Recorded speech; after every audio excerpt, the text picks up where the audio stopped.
Magandang araw mga kaibigan.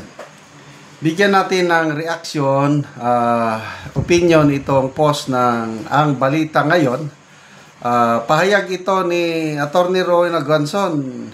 Tinawag niyang mga inutil itong ICI members. Tinawag niyang ogag, mag-resign na kayo. Sabi niya, minura niya na ng gusto. Grabe. Ito, salamat Atty. Guanzon, nagiging boses kayo ng mamamayang Pilipino. Ito. Yung mga ICI kayo dyan, mag-resign na kayo, willing kayo to compromise para may transparency. Gagago nyo talaga, no? Kayo pa willing mag-compromise sa amin, sa mga tao. May constitutional right kami to information, di ba? Mga gago kayo dyan. Yay! Sawa na kami sa katutaan nyo, mga kahayupan na walang mananagot. Sino mo Alvis pa ngayon ang hero? Putang ama! Ang mastermind pa! Ang mag-state witness? Yun ang nirekomenda nyo, mga ICI kayo, mga inutil kayo. Ang utos sa inyo ni BBM, si Saldi ko lang, ang ikukulong nyo, yun lang yun? Yun na? Talagang untouchable si Romualdez sa Martin Luther King, ha? Ay, kung hindi nyo kaya, panindigan yan. Yung putang aman yung ICI na yan, wala nang trust ang tao sa inyo, ay mag-resign na kayo lahat. Mga inutil kayo, mga ICI kayo dyan. Mag-resign na kayo, willing kayo to compromise para may transparency. Gagago nyo talaga, no? Kayo pa willing mag-compromise sa amin, sa mga tao. May constitutional right kami to information, di ba? Mga gago kayo dyan. Sawa na kami sa katutaan nyo, mga kahayupan na walang mananagot. Sino mo Alvis pa ngayon ang hero? Aba, putang ama! Ang mastermind pa! Ang mag-state witness? Yun ang nirekomenda nyo, mga ICI kayo, mga inutil kayo. Ang utos sa inyo ni BBM, si Saldi ko lang, ang ikukulong nyo, yun lang yun? Yun na? Talagang untouchable si Romualdez sa Martin Luther King, ha? Ay, kung hindi nyo kaya, panindigan yan. Yung putang aman yung ICI na yan, wala nang trust ang tao sa inyo, ay mag-resign na kayo lahat. Grabe. Yeah, katikim kayo ng gusto. Talagang kalokohan itong ICI na ito. Nagsasayang lang tayo ng pera ng kaban ng taong bayan. Tayo pa rin nagpapasildo niyan eh. Ano yung press con nila 2 days or 3 days ago? Sabi ni General Azurin, wala pa kaming nakikitang kakasuhan. Wala pang ebidensya. Tapos, hindi daw, revolution in the streets will not heal our country. Para bang wag na kayong magprotesta dahil walang maitutulong yan. Karapatan ng taong bayan na magprotesta as long as it is a peaceful protest. Kaya, sali tayo sa mga panawagan. Kulong ang mga kurakot. Panagutin sila. Kaya lang, tama. Itong sinasabi ni Atty. Guanzon. Ang script nila is hanggang Saldico. Hanggang dyan na lang. Paano nila mapanagot si Saldico? Pinauna na, pinalabas na. Anong magagawa ng ICI kay Saldico? I don't know kung how true yung nabasa kong post. Sinabi ng isang commissioner ng ICI, si Commissioner Singson, pag hindi daw nila mapapunta si Saldico dito, meron daw replacement. Sino? Bakit replacement? Si Saldico ang chairman, in charge sa small committee. Sila yung mga nag-insert dyan. Sabi naman ni Romualdez, wala daw siyang kinalaman. Puros hugas kamay na. Ang pinsan niyang presidente, sabi niya, I am confident. Wala akong kinalaman dyan. Sinong pumirma ng worst budget? Most corrupt budget in our nation's history. Di ba siya? Pinagmamayabang pa niya na nireview daw niya. I-analyze, read 4,057 pages of 2025 GAA. Wala daw siyang nakitang mali. O anong walang nakitang mali? Ngayon lumabas. Grabing mga budget insertions. Yun ang dahilan dahil sa pinirmahan niyang budget, kaya tayo nagkaloko-loko ngayon. Tapos sabi niya wala siyang kinalaman. Ang galing naman, ang galing, ang galing.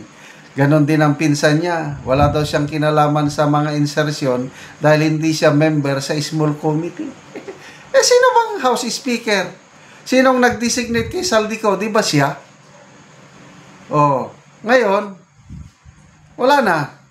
Hanggang kay Saldico lang. Wala naman dito si Saldico. Paano mapanagot si Saldico? Hindi naman nila kinakancel ang kanyang passport.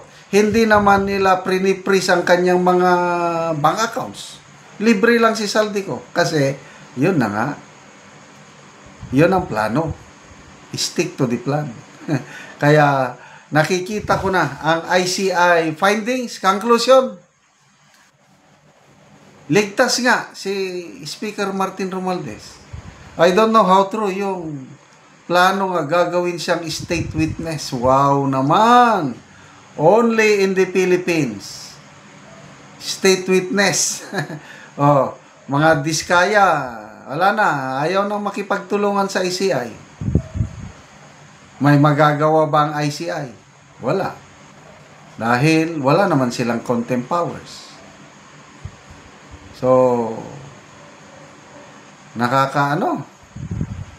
Ang problema nito, kung ganito na lang palagi, ang ekonomiya natin ang maapektuhan. Ang mga negosyante, unti-unti nang umaalis na dito. Yung stock market, ang dami nang nawala na capital, 5 trillion pesos na. Ang ekonomiya, wala. Pabagsak ng pabagsak. Pati collection ng buwis. Umamin na ang Finance Secretary, bumabagal o bumababa ang collection ng buwis. Ang mga tao, lalo ng mga artista, alanganin ng magbayad ng buwis. Si Regine Velasquez nagsalita na nakakapanghinayang, sabi niya, ang laki ng bayad ko sa buwis, wala namang natitikmang serbisyo ng gobyernong ito. Kahit si Vice Ganda, noong September 21 rally, nagsasalita na sila. Kahit si Miss Universe Catriona Gray, nagsasalita na rin. So yan, ang taong bayan, buhos ng taong bayan. Sana hindi tayo matulad sa Nepal, Indonesia, o yung Bangladesh na bumagsak ang kanilang economy. Salamat po, Atty. Rowena Guanzon, sa pagiging kritiko nyo, pagiging boses nyo ng mamamayang Pilipino. Salamat mga kaibigan sa inyong pagsubaybay sa ating channel. Nakakatulong kayo ng malaki sa tribong Talandig ng Bukidnon dahil ang income natin sa channel na ito is pantulong po sa tribo. Namimigay tayo ngayon ng mga libreng yero at pako para makapagpatayo sila ng mas maayos na tahanan. Panoorin nyo ang video na ito. Ug karon mo ni ang matagaan og yero. Salamat kayo sa paghatag sa sin.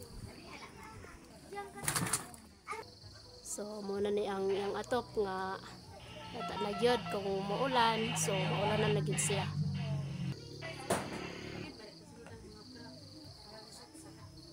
So buslot na gyud ang ilang yero. So mag-atop na siya karon kay natagaan siya gyero.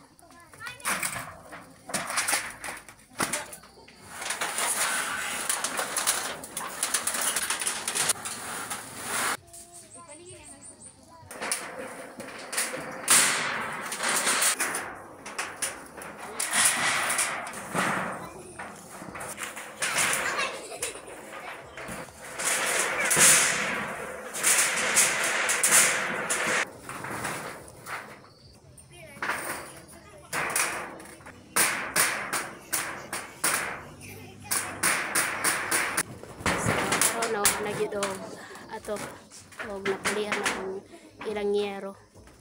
Tama na og atop.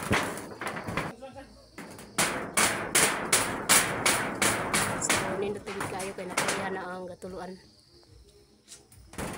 So karon te unsay imong masulti nga natagaan kag yero og humanag yun og atop ang imong balay nga Daghang salamat una-una sa tanan sa Ginoo ug sa nagtan-aw sa video. Og labi na sa nag-sponsor. Kay kani akong balay 5 years na aya pagid ni napulian og yero. so na kay anak te. Naa So pila ka buk imong anak? isa unya bros pagid ko karon. So si ate isa yang anak so nanay kaduha so aya pagid napulian ang yang yero nga gaduha na so karon ate wala na gyud di na gyud ka tuluan.